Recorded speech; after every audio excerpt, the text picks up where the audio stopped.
We are talking high school football. It's time for some Friday Night Lights with the one and only Tom Gamble from Endgame Sports, and we are getting down to the heat of it. We are doing Friday and Saturday games in the playoffs, and we've got some great matchups this week, Tom. Tremendous matchups, and I'm going to go out on a limb. I know it doesn't seem this way right now with the morning rainfall, but they say, if you believe the forecasters, and I typically do not, but we'll go with it today, right? Apparently, rain subsides, could be windy, could be a little chillier than we've been accustomed to, but looks like we're still going to be dry for tonight, and boy, I hope we are because there are some great matchups. We'll just get right into it. Regional semifinals, Nick, in Ohio, Division I, Region 4, and it doesn't get much better than these two games. Number 1, Moeller taking on number 5, Mason.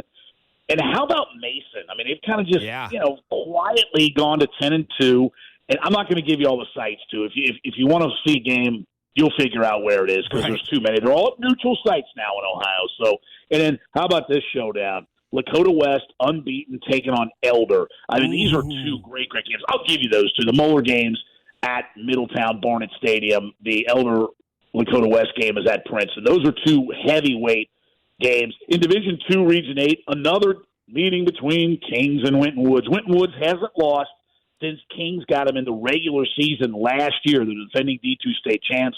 This game is actually at Mason. It was close during the regular season in the Skyline Chili Crosstown Showdown. Winton Woods prevailed. And the other game, Anderson taking on Edgewood. So, I mean, those are some really good regional semifinals in D2. Also tonight, Division III, Nick, your alma mater, the number 1 seed, Baden, takes on Wapakoneta. There you go. It's at Trotwood, but Baden puts its 11-0 record on the line. The other game, Tippecanoe taking on Western Brown. Western Brown pulled one out late last week. That's at Bellbrook, so those are two good semifinals. Then the other one in Ohio tonight's Division V, Madeira, which the only loss there for the Mustangs was to Wyoming. They take on Valley View in Division V. Then tomorrow is the D4. A couple great games here. Perennial Power, Clinton Massey takes on Wyoming. That's at Lakota West. And McNicholas takes on Taft. That is at Princeton. So there are some really, really good games. I mean, I don't think anything has really been a huge surprise. I know Lakota West easily handled Princeton for the second time. Let's Mason a big win at Springboro. And then, of course, that rematch of Moeller, St. X, and really Moeller kind of jumped out to an early lead and held on.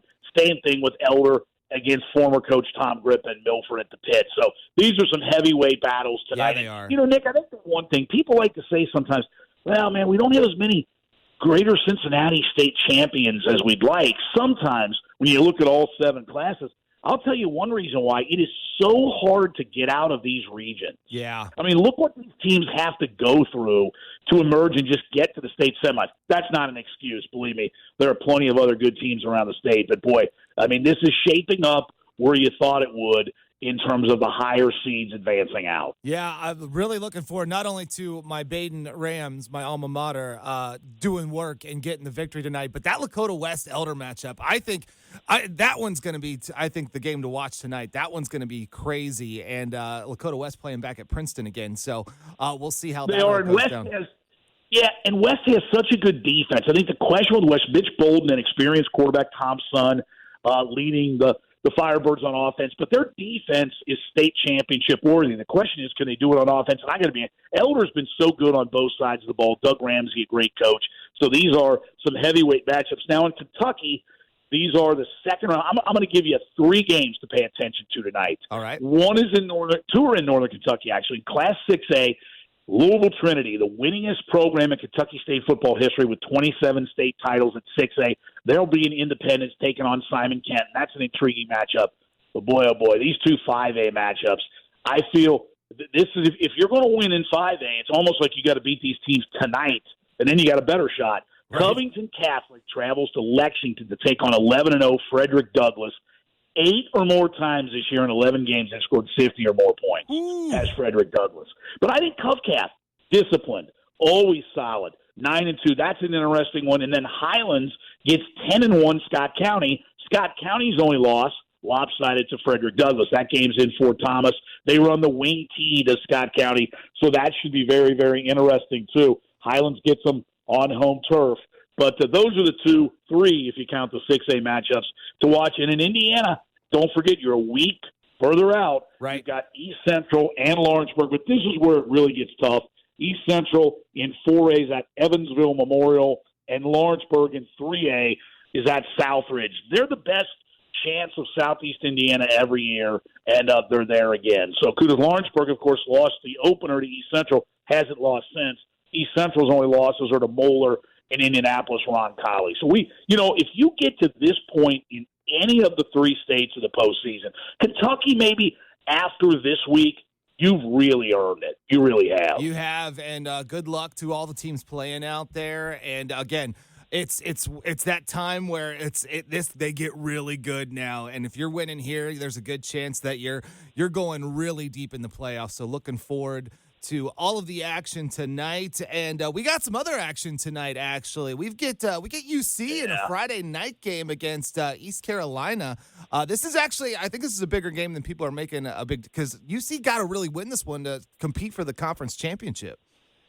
Well, no question. This is a really good East Carolina team. I mean, let's not forget, some of their wins this year, including one. Tulane, who they play later on a Friday, the Friday after Thanksgiving, Tulane won at Kansas State. So really, you could argue that two of the final three league games are against the tougher teams. I don't like college games on Friday night. That's just me. I really don't. I'd rather have it be Saturday. That's the focus. But, of course, now we got them on Tuesday, Wednesday, Thursday, with the action. But no, you're correct, Nick. This is going to be a difficult game. Now, UC might be hoping it was raining because East Carolina's got an explosive, wide-open offense. But nonetheless, it is a big game tonight.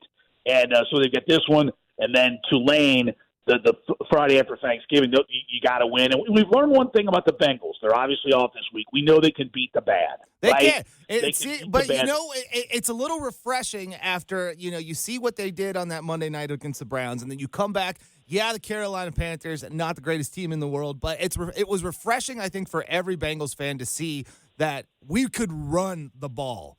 And you didn't have Joe Burrow. You had Joe Mixon taking control of the game.